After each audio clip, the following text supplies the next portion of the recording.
What's up, everybody? I am about 3 hours away from taking off to Philadelphia, and I am going to explain what you're going to be doing tomorrow when I'm not here. And it's quite simple. In fact, I'm going to do it just like a kid. So, what you are going to do is for your final projects, you don't have to write any, you've already written a lot or you've already researched a lot. Now it's actually time for you to like put it in place. And this final part of this Manifest Destiny road trip is a whole lot like what you did in Pathways. And if you don't remember Pathways, that was the thing where I taught you that everybody has an inherent skill or ability that they use in school. They're going to overcome barriers. They're going to make decisions.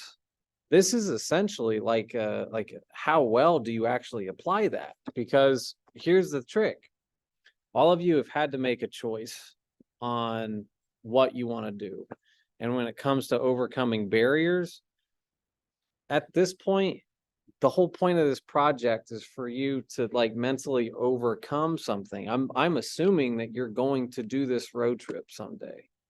And what I'm asking you to do is literally, this is the action plan. When are you going to do something and where? And that was lesson 8 from Pathways. I asked you to plan a road trip. Now, when are you going to take off? Where are you going? And all you have to do is start marking in, what you're actually going to do. Let's have some fun.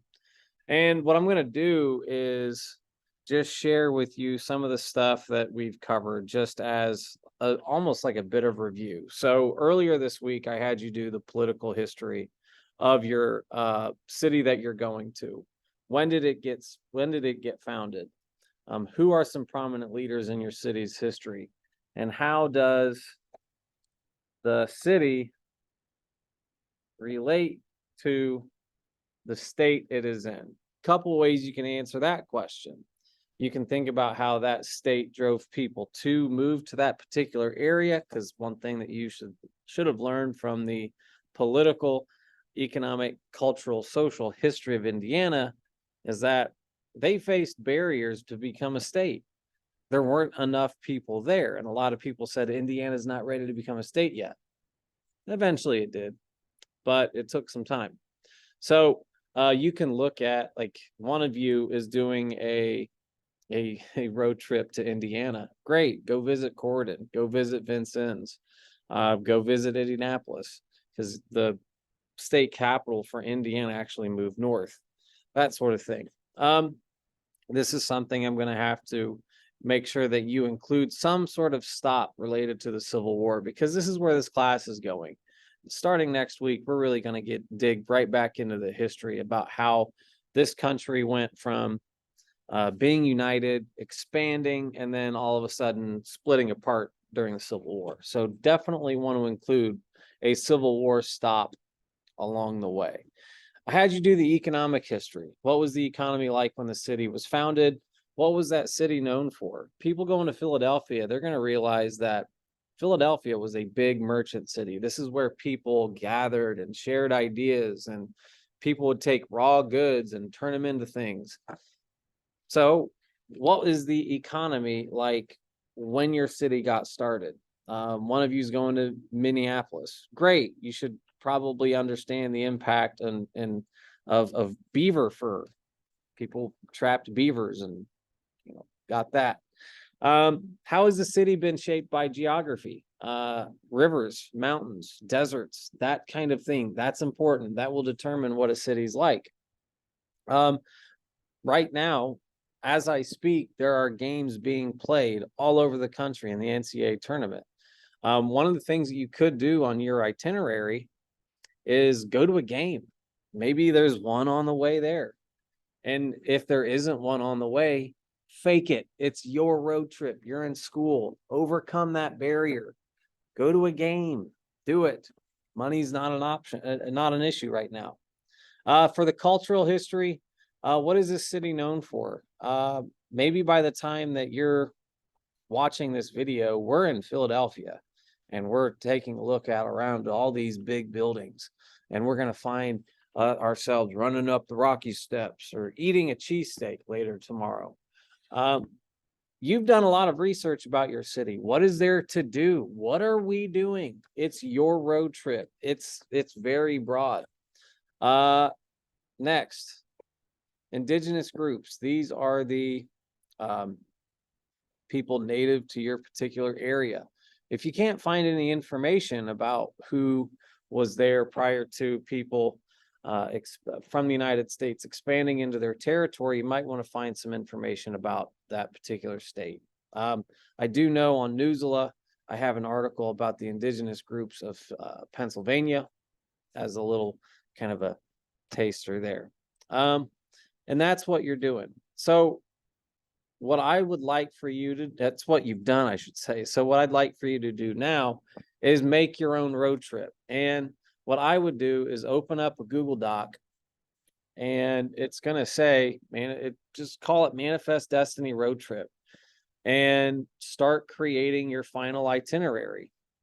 What are you doing? And this is an example itinerary for us.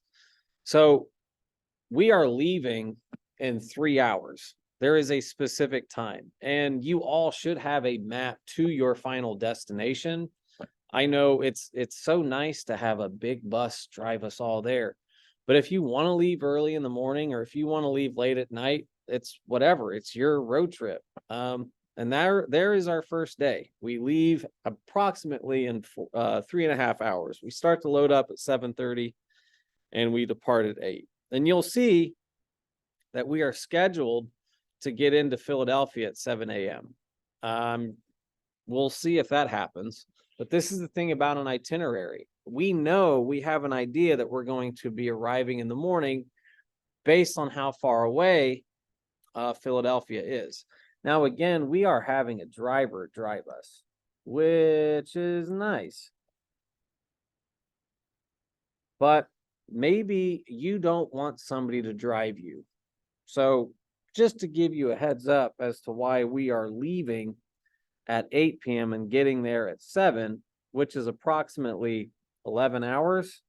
Here's why it's going to take 11 hours. This cook a little bit. Oh, look at that. 10 hours and 15 minutes with no stop. We are taking a stop somewhere in here, I'm guessing. Somewhere tonight. Make sense? Sound good? So if you don't want to plan a stop, you're fine. And then we have a bunch of stuff that we're doing literally by the time that you watch this, Friday, March 17th. We are eating breakfast at 7:30. We meet our course leader at 8. By 8:15, we're leaving for Independence Hall. And by 9 a.m., we're going into Independence Hall, which is where the Declaration of Independence was created and built and talked over and discussed. Should we declare independence? Oh my God. And then in that same spot is where the Constitution was drawn up. Oh my God. Literally the thing that's driving everything that we're learning about in class. I get to be there. And we have that. We're there from 9:20 until about 12:30, which is when I'm going to hand people some money, and they're going to go get some lunch. And then we're going to go to Franklin Court, Christchurch Cemetery. There's a lot of famous people that are buried there. We're going to go to Betsy Ross's house. It's really loaded up. And all I'd ask that you do is create an itinerary for 4 days. Now, if you don't know what an itinerary is literally a planned route or journey. What is your journey?